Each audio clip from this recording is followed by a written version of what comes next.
दोस्तों ये जो स्क्रीन पर आप फोटो देख रहे हो, क्या आप इस फोटो में से कोई टेढ़ी लाइन को ढूंढ सकते हो? अगर नहीं ढूंढ पा रहे हो तो थोड़ा वेट करो और आप इस फोटो को भी देखिए। ये है सबसे रहस्यमय फोटो। जी हाँ, इस लड़की को जमीन अपने अंदर समा रही है। और दोस्तों क्या आपको पता है कि ये वाला जो कुत्ता जिसकी मीम आप हर जगह देखते हो और ये बहुत ही ज्यादा पॉपुलर कुत्ता है, पर ये रहता कहाँ है और इसका असली नाम क्या है? कौन है ये कुत्ता और ये कैसे पॉपुलर हुआ? नहीं पता तो हम जाओ भाई, वेट करो। तो आज की वीडियो को बिल्कुल भी स्किप मत करना क्योंकि इस एपिसोड का नाम है क्या बात है। हेलो व्हाट्स अप गाइस, मेरा नाम है Amritpal Singh and you are watching Badmash icon. तो ज्यादा टाइम का चुतिया ना करते हुए चल करो हो जा शुरू। दोस्तों आप में से ज्यादातर लोगों को जब भी एनर्जी ड्रिंक पीनी होती है तो उसकी आंखों और मुंह के सामने एक ही नाम आता है, वो है सांड वाला रेड बुल। पर क्या आपको पता है कि जब रेड बुल ने मार्केट में एंट्री मारी थी तो रेड बुल ने अपने कैंस को बेचने की बजाय कचरे के डिब्बों में फेंकने का फैसला लिया। कचरे के डिब्बे में स्वाह, मतलब भरे हुए कैन नहीं, खाली कैन। अब आप सोच रहे होंगे कि रेड बुल वाले साले पागल तो नहीं हो गए थे? नहीं, उनकी मार्केटिंग टीम ने यह जानबूझकर किया था ताकि लोग जब भी कचरे के डिब्बे में कुछ फेंकने जाएं तो उनको रेड बुल का कैन दिखाई दे और लोगों को लगे अरे यार ये क्या भला है, ये रेड बुल को तो लोग बहुत ज्यादा पसंद करते हैं, बहुत लोग पीते हैं, कचरे का डिब्बा ही भर रखा है। इससे वो एक तरह से पॉपुलैरिटी का इल्यूजन क्रिएट कर रहे थे कि भैया रेड बुल तो बहुत चलती है, बहुत पॉपुलर है। और गाइस इसे सोशल प्रूफिंग कहते हैं मार्केटिंग की लैंग्वेज में। मतलब लोग जो पॉपुलर देखते हैं वो बस उसे फॉलो करते हैं और करते ही रहते हैं। जैसे कि टिकटॉक का चैलेंज, सॉरी आजकल तो रील्स का चैलेंज चलता है, शॉर्ट्स का चैलेंज चलता है, पता नहीं चलता है कि नहीं शॉर्ट्स। अगर कोई चैलेंज पॉपुलर होता है तो लोग उसके पीछे भेड़ बकरियों की तरह चैलेंज को फॉलो करना शुरू कर देते हैं। और रेड बुल अपने ये कचरा पात्र वाली मार्केटिंग की वजह से ही इतना बड़ा ब्रांड बना इनिशियल डेज में। चलो चाहे ही रेड बुल मार्केटिंग की वजह से पॉपुलर हुआ, पर उसे खरीदने से हमें कुछ मिल तो रहा है? खत्म। दोस्तों सन 1975 में एक बंदे ने सिर्फ मार्केटिंग के दम पर पत्थर ही बेच डाले। लो कर लो बात। वैसे तो इंडिया में लोग ताजमहल को बेच देते हैं, चलो इसने तो खैर पत्थर ही बेचे हैं। गैरी डाल नाम का एक बंदा सिर्फ एक छोटा सा पत्थर बेचकर मिलियनियर बन गया। यस, और उसने उस पत्थर का नाम रखा पेट रॉक, मतलब पालतू पत्थर। और वैसे उसको ये आइडिया तब आया जब उसके दोस्त अपने पालतू जानवरों की परेशानी और दिक्कतों की बात कर रहे थे। तो उसने मजाक मजाक में अपने दोस्तों को ये कहा कि तुम एक काम करो, तुम अपने बच्चों को पत्थर दे दो, ना उसकी कोई केयर करने की जरूरत है, ना उसे कुछ खिलाने की जरूरत है और ना ही। पर क्योंकि वो एक मार्केटिंग एजेंट था तो उसका दिमाग चला दौड़ा, और ऊपर से क्रिसमस भी आने वाला था और उसे ये अच्छे से पता था कि लोग क्रिसमस पर छोटे से भी कारण पर कुछ भी खरीदने के लिए तैयार हो जाते हैं। और इसी बात का फायदा उठाकर उसने उन पत्थरों की पैकेजिंग इतनी बढ़िया बनाई, इतनी तगड़ी, ताकि लोग उसे किसी और को गिफ्ट देने के लिए खरीदे, या अपने बच्चों को, या फिर अपनी कोई गर्लफ्रेंड को, ताकि वो पत्थर निकाल के उसके सर पर मार सके। और ये आइडिया चल भी गया और उसने उस पत्थर को करीबन $4 में बेचा, और वो भी उस जमाने में एक पत्थर की कीमत $4, जो कि वो पत्थर पैकेजिंग समेत $1 का भी नहीं था। और 6 महीनों में वो देखते ही देखते मिलियनर बन गया। और आज के वक्त अमेज़न पर मैं इसका प्राइस देख रहा हूँ इंडिया में, और ये 5000 से भी ज्यादा रुपए का एक पत्थर है।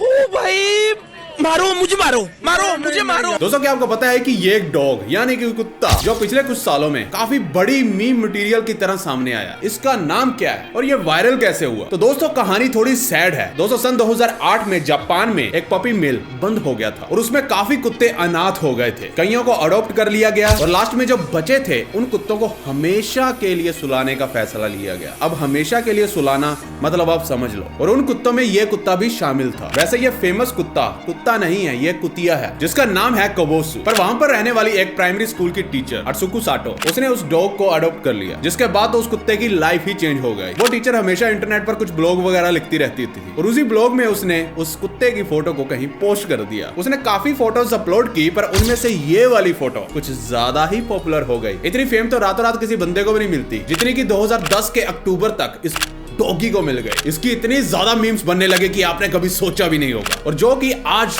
तक पॉपुलर है। और सन 2013 में बिटकॉइन की पॉपुलैरिटी का मजाक उड़ाने के लिए इस डॉग की मीम को क्रिप्टो करेंसी बना दिया गया डॉज कॉइन के नाम से। पर किसे पता था कि आज वही डॉज कॉइन मजाक नहीं बिलियंस ऑफ डॉलर की मार्केट बन चुकी है। मजाक से याद आया, एक बंदे के साथ तो ऐसा मजाक हुआ कि उसका खुद का मजाक बन गया। एक यूके का बंदा जेम्स हावल, उसने सन 2009 से 2013 तक 7500 बिटकॉइन माइन किए थे, 7500। 500 बिटकॉइंस। पर सन 2013 में उसने जिस हार्ड ड्राइव में बिटकॉइन को स्टोर किया था, उस हार्ड ड्राइव को जाने या अनजाने में उसने कचरे में फेंक दिया, और उन बिटकॉइंस की कीमत जो कचरे में फेंक दिए गए आज के वक्त 2500 करोड़ रुपए है। आपको पता है 2500 करोड़ में कितनी जीरो आती हैं? कितनी जीरो है, कितनी जीरो है, बताओ कितनी जीरो है। नहीं। जेम्स बहुत ही डेस्परेटली उस हार्ड ड्राइव को ढूंढने जाता है सिटी के डंप एरिया में, पर अथॉरिटी ने उसे सर्च करने की परमिशन नहीं दी। भाई तू नहीं खोज सकता, चलो चलो। अगर उसके पास आज वो हार्ड ड्राइव होती तो वो 2500 करोड़ का मालिक होता। कई लोग बिटकॉइन की कीमत बढ़ने पर गम मना रहे हैं, और कई लोगों को इसी बिटकॉइन ने अरब खरबपति बना दिया है, क्योंकि उन्होंने टाइम रहते इन्वेस्टमेंट स्टार्ट कर दी थी। और सबसे बढ़िया बात तो यह है कि अभी यह ग्रोइंग स्टेज पर है, और इसी वजह से इसमें इन्वेस्ट करके शॉर्ट टर्म और लॉन्ग टर्म में काफी अच्छा मुनाफा कमाया जा सकता है। लेकिन कहां पर इन्वेस्ट करें, कहां से मिलता है ये क्रिप्टो? तो दोस्तों मैं आपको बताता हूं सबसे इजी और कन्वीनियंट एप्लीकेशन। दोस्तों ये है WazirX, जो कि बहुत ही आसान और इंडिया का सबसे बड़ा क्रिप्टो करेंसी ट्रेडिंग प्लेटफॉर्म है। यहाँ आप क्रिप्टो करेंसी खरीदियां बेच सकते हो। बहुत ही सिंपल इंटरफेस है इसका। आप अपने भारतीय बैंक अकाउंट से बिल्कुल आसानी से ट्रांजैक्शन कर सकते हो, और सबसे खास बात तो ये है यहाँ कम वैल्यू से लेकर बड़ी वैल्यू तक की ट्रांजैक्शन हर क्रिप्टो ट्रेड के लिए अवेलेबल है। यहाँ आप दो तरीके से कमा सकते हो, या तो शॉर्ट टर्म इन्वेस्टमेंट या लॉन्ग टर्म। शॉर्ट टर्म में तो वही है कि आज आप इंडियन रुपये में कोई करेंसी खरीद लीजिए और उसकी कीमत बढ़ने पर बेच दीजिए, फिर दूसरी करेंसी में इन्वेस्ट कर दीजिए। दोस्तों हर मार्केट की तरह यहाँ पर भी इन्वेस्टमेंट रिस्क होता है, क्योंकि यहाँ भी क्रिप्टो की वैल्यू कम ज्यादा होती रहती है। पर लॉन्ग टर्म में इथेरियम और बिटकॉइन जैसे क्रिप्टो में बढ़ोतरी देखने को मिली है। तो दोस्तों अगर आप भी क्रिप्टो करेंसी में इन्वेस्ट करना चाहते हो तो आप WazirX का इस्तेमाल कर सकते हो। बहुत ही सिंपल और हेल्पफुल प्लेटफॉर्म है। और हाँ, क्रिप्टो करेंसी RBI द्वारा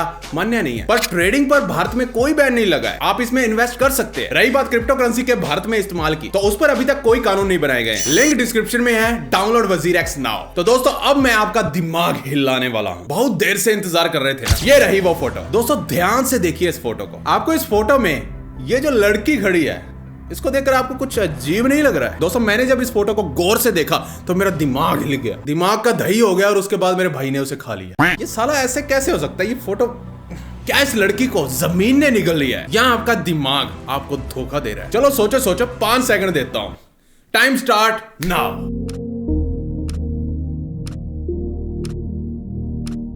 अभी भी पता नहीं चला? चलो मैं ही बता देता हूँ। आपको ऐसा नहीं लग रहा है कि लड़की के एक हाथ के नीचे की जमीन अलग है और दूसरे हाथ के नीचे की जमीन अलग? इसका मतलब यह है कि यह लड़की किसी दीवार के पीछे खड़ी हुई है, पर दीवार के उस पार की सड़क, दीवार का कलर और डिजाइन बिल्कुल सेम है, जिसकी वजह से यह मालूम पड़ रहा है कि लड़की को जमीन खा रही है या उसमें वो धसी हुई है। अभी तो रुको यार, आने दो, अगले वाली फोटो तो आपकी आंखों की पूरी कसरत करवाने वाली है। तो मैंने वीडियो की स्टार्टिंग में पूछा था कि आपको इसमें से टेढ़ी लाइन को ढूंढना है, तो ढूंढी है या नहीं ढूंढी? चलो एक और मौका दे देता हूँ। इस फोटो में आपको टेढ़ी लाइन ढूंढनी है, और जो इसका जवाब देगा उसे मिलेगा। पहले मैं आपको 5 सेकंड दे रहा हूं, उसके बाद हम साथ में ढूंढते हैं। Time start now.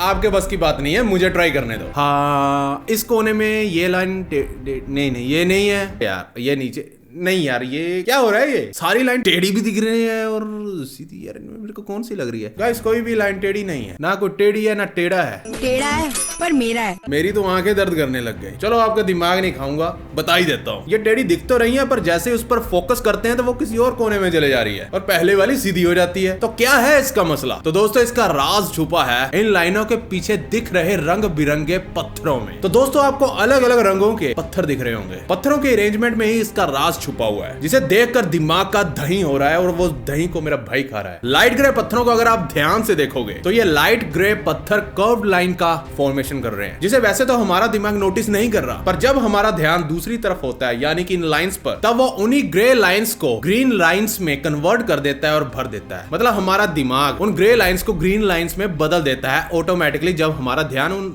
बड़े वाली लाइंस पर होता है। इसलिए हमारी आंखें हमें धोखा देती हुई नजर आ रही हैं। इससे यह पता चलता है कि कभी कभी जो हमें नजर आता है वो असल में होता नहीं है। पर नीचे जो सब्सक्राइब वाला बटन है उसको प्रेस करने के बाद ग्रे ही होगा, ना कि ग्रीन होगा। पर कुछ लोग उस बटन को प्रेस करके इधर उधर देखना जरूर कि वो ग्रीन होता है या नहीं, एक बार करके देखो। दोस्तों अगली वीडियो जो मैं आपको दिखाने वाला हूं उसे देखकर आपको चक्कर भी आ सकते हैं। नहीं गिरोगे नहीं। स्क्रीन पर ये चल रहे दोनों सर्कल्स को ध्यान से देखो। दोस्तों देखने में आपको लग रहा होगा कि ये सर्कल्स दाएं बाएं ऊपर नीचे जा रहे हैं, लेकिन ऐसा बिल्कुल नहीं है दोस्तों। ये सर्कल कहीं नहीं जा रहे हैं, आपका दिमाग ही आपको कहीं और ले जा रहा है। आपकी आंखें धोखा खा रही है। क्यों हिल गए ना? ये हमारे दिमाग के साथ इसलिए हो रहा है क्योंकि सर्कल के किनारों पर एक पतली लाइन का बॉर्डर है, जो कि सर्कल के रंग से अलग रंग का है, जिसे देखने पर लगता है कि सर्कल में बदलाव हो रहे हैं। चलो अब मैं इन बॉर्डर्स को कवर करने जा रहा हूँ, फिर बताना क्या हिल रहा है क्या नहीं। लो भाई, हमने कर दिया है इस बॉर्डर को कवर। तो अब आप ध्यान से देख सकते हो कि ये सर्कल तो बिल्कुल भी घूम नहीं रहा है, बस वो रंग बदल रहा है। तो मुझे पूरा विश्वास है कि आप सबको इसका जवाब मिल गया होगा, पर एक चीज का जवाब आपको मुझे देना है। अब मैं आपसे पूछने जा रहा हूँ एक बहुत ही ट्रिकी सा सवाल। जो सबसे पहले उसका उत्तर देगा उसे मिलेगा। आ जाओ जीनियस बंदे, पर सवाल पूछने से पहले आज का लाइक एम रख लेते हैं। गाइस आज का लाइक एम है 1,30,000 लाइक्स, और मुझे आप पर पूरा विश्वास है कि आप जल्दी कर दोगे, तो ठोको लाइक। तो ये रहा आज का सवाल। वो क्या है जो आपकी लुक्स को तो कॉपी कर सकता है पर आपकी आवाज को नहीं?